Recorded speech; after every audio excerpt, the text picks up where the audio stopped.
আসসালামু আলাইকুম, কেমন আছেন সবাই? আজকে তৈরি করে দেখাবো টমেটো কেচাপ। কোনো রকমের ফুড কালার অথবা কেমিক্যালযুক্ত কিছু ব্যবহার না করে কিভাবে 1 বছর সংরক্ষণ করা যায় সেই রেসিপিটি শেয়ার করতে যাচ্ছি। এবং মাত্র 100 টাকা খরচ করে 1.5 কেজি টমেটো কেচাপ তৈরি করব। তো এর জন্য এখানে প্রথমেই 2 কিলো টমেটো নিয়েছি, একদম পাকা পাকা এবং টকটকা লাল, এবং টমেটোগুলো কিন্তু ফ্রেশ হতে হবে। তো আমি আজকে ভ্যানের থেকে এগুলো ফ্রেশ কিনে নিয়ে এসেই কিন্তু টমেটো কেচাপটা তৈরি করতে বসেছি। প্রথমে আমি টমেটোগুলো খুব ভালোভাবে ধুয়ে পরিষ্কার করে বোটটা ছাড়িয়ে নিয়েছি। এরপর টমেটোগুলো মাঝখান দিয়ে কেটে 4 ফালি করে মাঝখানে যে সাদা অংশটা দেখতে পাচ্ছেন এটা ফেলে দিচ্ছি।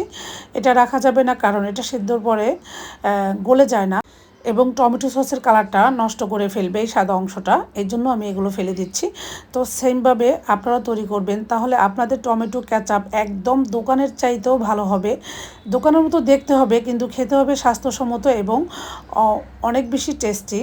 তো আমরা যদি বাসায় বসে এতটা সহজেই খুবই কম খরচে টমেটো সস তৈরি করতে পারি, তাহলে আর দোকান থেকে চড়া দাম দিয়ে কিনে এনে অস্বাস্থ্যকর পরিবেশের টমেটো কেচাপ বাচ্চাদেরকে কেন খাওয়াবো।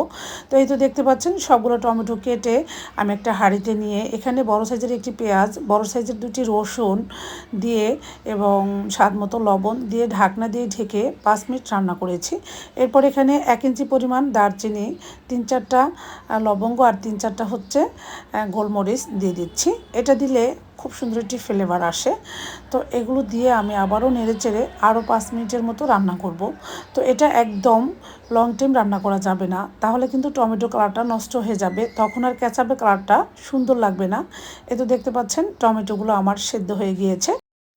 সেদ্ধ করা টমেটোগুলো খুব ভালোভাবে ঠান্ডা করে একটি বড় হ্যান্ড ব্লেন্ডারের সাথে আমি একদম ভালো করে মিক্স করে নিব। এই তো দেখতে পাচ্ছেন খুবই ভালো করে স্মুথিভাবে মিক্স করে নিয়েছি। এরপরে এগুলো ছেঁকে নিব। এজন্য বড় একটি পাত্রে টমেটোর পিউরিটা নিয়ে অল্প অল্প করে আমি সবগুলো ছেঁকে নিব এবং অবশিষ্ট অংশটুকু ফেলে দিব। তো এই তো দেখতে পাচ্ছেন কিভাবে আমি ছেঁকে নিচ্ছি। যারা এই পর্যন্ত ধৈর্য ধরে আমার আজকের ভিডিওটা দেখা শুরু করেছেন, প্লিজ লাইক দিয়ে সম্পূর্ণ ভিডিওটি দেখে নেবেন এবং আমার সেম রেসিপি ফলো করে আপনারাও টমেটো কেচাপ একদম পারফেক্টলি তৈরি করতে পারবেন এবং স্বাস্থ্যসম্মত উপায়ে তৈরি করতে পারবেন। আমি সেই রেসিপিটি আপনাদের সাথে খুবই সুন্দর করে উপস্থাপন করেছি। তো এরপরে একটি হাঁড়িতে আমি সমস্ত পিঁড়িগুলো নিয়ে এখানে আবার একটু লবণ দিয়ে দিয়েছি। এরপর 1.5 টেবিল চামচ লাল মরিচের গুঁড়া দিয়েছি, দিয়ে অনবরত নেড়েচেড়ে আমি টমেটো সসগুলো রান্না করছি। দেখতে পাচ্ছেন একটা বলক এসেছে। তো বলক আসার সাথে সাথে এখানে আমি 1 কাপের মতো চিনি দিয়েছি। চিনিটা আমি সম্পূর্ণ দিইনি, 1 কাপের চেয়ে একটু কম হয়েছে। তো আপনাদের পছন্দ মতো চিনিটা দিবেন, কে কতটা টমেটো সসের সাথে মিষ্টি খেতে পছন্দ করেন। এরপরে আবারও নেড়েচেড়ে রান্না করে এখানে 3 টেবিল চামচ তেঁতুলের কাঠ দিয়ে দিয়েছি। এটা দিলে টমেটো সসটা খেতে আরও বেশি ভালো লাগে। তো এরপরে অনবরত নেড়েচেড়ে আমি রান্না করব। এখানে দাঁড়িয়ে থেকে কিন্তু সসটা রান্না করতে হবে, তা না হলে কিন্তু পাতিলের তলানিতে লেগে পুড়ে যাবে, সেক্ষেত্রে আর সসটা ভালো লাগবে না। এরপর এখানে আমি 1.5 টেবিল চামচ চালের গুঁড়া আর 3 টেবিল চামচ ভিনেগারের মধ্যে গুলিয়ে নিচ্ছি। এই ভিনেগারটা দিলে টমেটো সসটা 1 বছর সংরক্ষণ করে খেতে পারবেন, তাই আমি এখানে ভিনেগারের পরিমাণটা একটু বেশি করে দিয়েছি।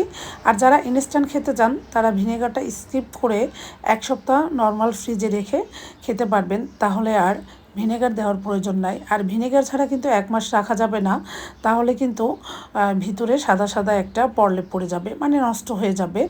এখানে চালের গুঁড়ার পরিবর্তে কর্নফ্লাওয়ার ব্যবহার করতে পারেন। কর্নফ্লাওয়ার বা চালের গুঁড়া দিলে হয় কি, কেচাপটা খুব দ্রুত ঘন হয়ে যায়, আর এটা দেওয়ার সাথে সাথে প্রচুর নাড়তে হবে।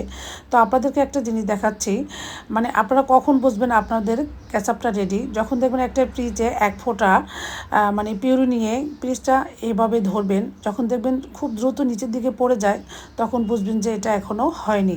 তো এরপরে আমি আবারও 10 মিনিটের মতো জাল করে আবারও দেখাচ্ছি যে ফ্রিজে আমি যখন পেরুটা নিয়েছি এবং এভাবে ধরেছি, তখন কিন্তু দ্রুত পড়ে যায়নি, মানে ফ্রিজের সঙ্গে লেগেই ছিল। এটা দেখলেই বুঝতে পারবেন যে আপনাদের টমেটো কেচাপ একদম রেডি। তো এরপরে আমি কেচাপগুলো একদম ঠান্ডা করে এয়ারটাইট একটি কাচের ঝাড়ে ঢেলে রাখছি। তো এভাবে রেখে নর্মাল ফ্রিজে 1 বছর সংরক্ষণ করতে পারবেন, একদমই নষ্ট হবে না। আজকের রেসিপি এই পর্যন্তই। সবাই ততক্ষণে ভালো থাকবেন। আসসালামু আলাইকুম, আল্লাহ হাফেজ।